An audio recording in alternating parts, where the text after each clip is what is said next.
अस्सलाम वालेकुम। मेरी और मेरी टीम की तरफ से आपके लिए और तमाम भोले वाले परदेसी भाइयों के लिए बहुत सारी दुआएं और नेक तमन्नाएं। अल्लाह तबारक व तआला आप तमाम परदेसी भाइयों को हंसता बसता रखे।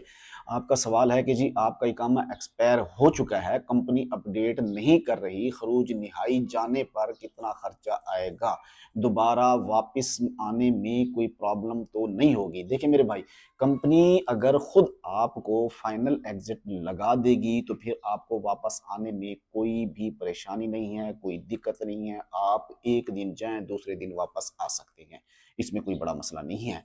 अगर आपका इकामा एक्सपायर्ड हो चुका है और कंपनी आपसे ताउन नहीं कर रही तो फिर आपको केस के जरिए जाना होगा और उसमें आपके ऊपर साफ ज़ाहिर है, अगर एक्सपायर्ड हो चुका है इकामा, अब आपने स्टेटस नहीं बताया कि आपका स्टेटस क्या है। बाज़ औक़ात जब इकामा एक्सपायर्ड हो जाता है तो सिस्टम के अंदर जो है वो मुतग़ैब अनिल अमल आ जाता है।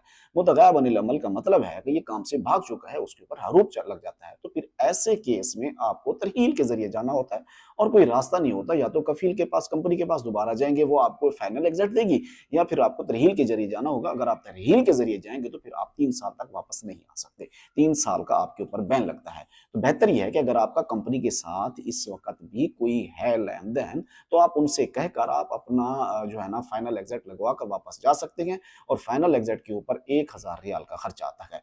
आप चले जाएँ, उसके दूसरे दिन बाद आप वापस आ सकते हैं। अच्छा, एक बात हमारी याद रखिए कि ये जो हम आप रात से बातें डिस्कस करते हैं, आपके साथ जो हम कानून की जो बातें आपको बताते हैं, तो ये आपको बताते चलें कि ये जो सऊदी अरब का जो कानून है ना, ये कभी भी एक्यूरेट नहीं चलता, क्योंकि ये आए रोज़ इसमें तब्दीलियाँ हो रही होती हैं। आज कुछ है और कल कुछ हो सकता है, तो इसमें थोड़ी बहुत तो तब्दीलियाँ हो जाती हैं।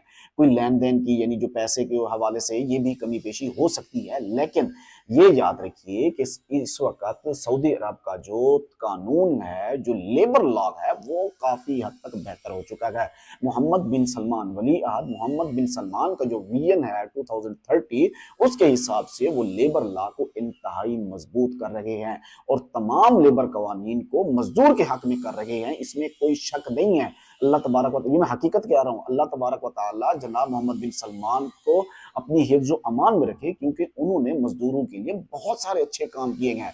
उन्होंने आकर मजदूर को उसका हक दिया है और इस वक़्त सऊदी अरब में मजदूर अपने हक के लिए ज़्यादा देर धक्के नहीं खाता, उसको बहुत जल्द उसका हक मिल जाता है। वरना पहले कौन कफ़ील के ऊपर केस कर सकता था? कोई करता था? नहीं करता था भाई। अगर केस करता था तो वो उल्टा फँस जाता था। लेकिन अब देखिए, हर दूसरा बंदा कहता है मैंने कफ़ील के ऊपर केस किया हुआ है। क्यों किया हुआ है? कैसे किया हुआ है? साफ ज़ाहिर है कानून अब लेबर के हक में है, मज़दूर के हक में है और ये इसका जो तमाम तर जो क्रेडिट है वो जाता है जनाब वली अहद मोहम्मद बिन सलमान को। मंसूर भाई, अल्लाह तबारक व तआला आपकी परेशानियाँ दूर फरमाए और तमाम परदेसी भाइयों को भी अपनी हिफ्ज़ व अमान में रखे। मुझे दीजिए इजाज़त। अल्लाह हाफ़िज़।